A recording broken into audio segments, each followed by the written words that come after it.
आमाच्या विशेष बुलेटिनमध्ये आपलं स्वागत आहे। पाहूया विशेष बातमी। राष्ट्रवादी काँग्रेसमधील अंतर्गत राजकारणावर आमदार रोहित पवार यांनी पुन्हा एकदा भाष्य केले। मुंबईत माध्यमांशी संवाद साधताना त्यांनी छगन भुजबळ यांना राज्यसभेची उमेदवारी नाकारण्यात आल्याच्या निर्णयावर अप्रत्यक्षपणे नाराजी व्यक्त केली।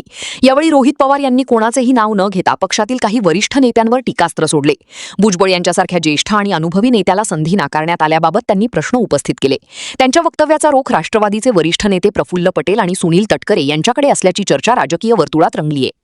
महत्त्वाचं काय की खडसेताई सांगत असताना एक तर तिथं कमी वयाची मुलं सुद्धा होती, कुठेतरी 18 वयाच्या खालची सुद्धा मुलं होती असं कुठेतरी कळतंय। एक्साईज डिपार्टमेंटने लायसन्स दिलं, 11:30 पर्यंत होतं आणि मग रेड झाली 1:30 का 2 वाजता रेड झाली। मग 11:30 ते 1:30 नाही तर 2 पर्यंत पोलीस डिपार्टमेंट काय करत होतं?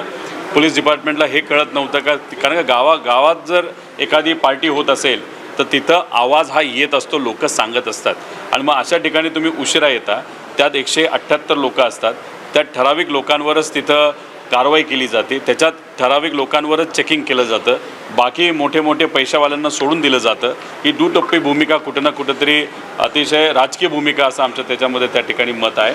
आणि मग खडसेताईंच्या घरच्यांवर कारवाई झाली, तेव्हा व्हिडिओ काढले गेले, कुत्री घेऊन गेली, तिथं टेस्टिंग वेगळं तिथं झालं, 4च लोक होते आणि मग इथं 200 लोक असताना तुम्ही कुठंच व्हिडिओ काढत नाही, फोटो काढत नाही। मग ताईंच्या बाबतीत जी आमच्या सगळ्यांची भूमिका राजकीय, तिथं तुम्ही कारवाई करता आणि इथं मात्र खऱ्या अर्थाने कारवाई करायची जिथं वेळ येते तिथं मात्र तुम्ही हातावर हात धरून बसता।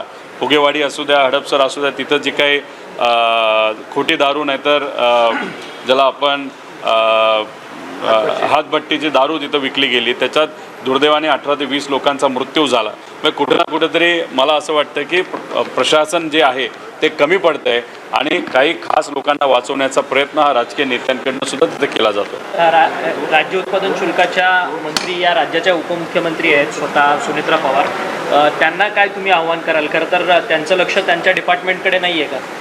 हे बघा, माझं एवढंच मत आहे की मंत्री म्हणून तुम्हाला ॲक्शन तर घ्यावीच लागेल।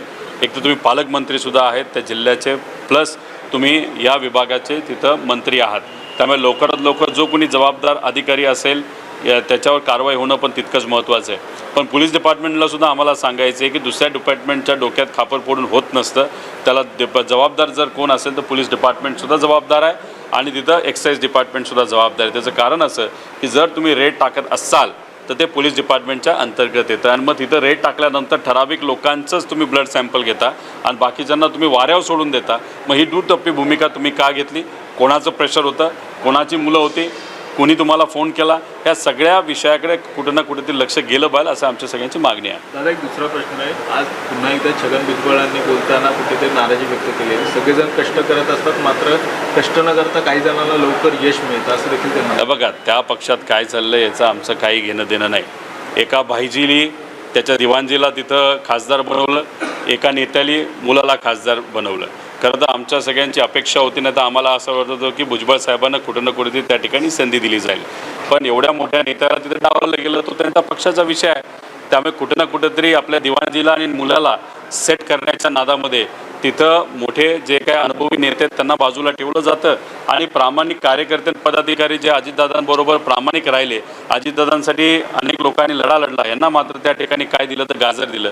कुठं ना कुठंतरी आपण जर बघितलं तर या पूर्ण निर्णयावर ज्या लोकांचं मत आहे की ज्या लोकांना बाहेर ठेवलं पाहिजे अशा लोकांनीच कुठेतरी आपल्या घरी पदं घेतली, एवढं मात्र त्या ठिकाणी कुठं ना कुठेतरी आपल्याला दिसतंय। हे असंही म्हणाले होते की जे घरामध्ये पदं दिली गेली आहेत, मात्र माझ्या घराला देखील तशा पद्धतीचा न्याय मिळाला पाहिजे। आता बघा, भुजबळ साहेब मोठे नेते आहेत, त्यांनी त्यांचं मत त्या पक्षामध्ये कुठेतरी मांडलं गेलं पाहिजे, पण मला असं वाटतं एका बैठकीत भुजबळ साहेबांनी कुठेतरी स्पष्टपणे काही नेत्यांवर तिथं टिप्पणी केली होती आणि ती काही प्रमाणात कार्यकर्त्यांच्या दृष्टिकोनातून ती योग्यच होती असं आम्हाला पत्रकारांकडनं आणि कार्यकर्त्यांकडनं त्या ठिकाणी कळतंय।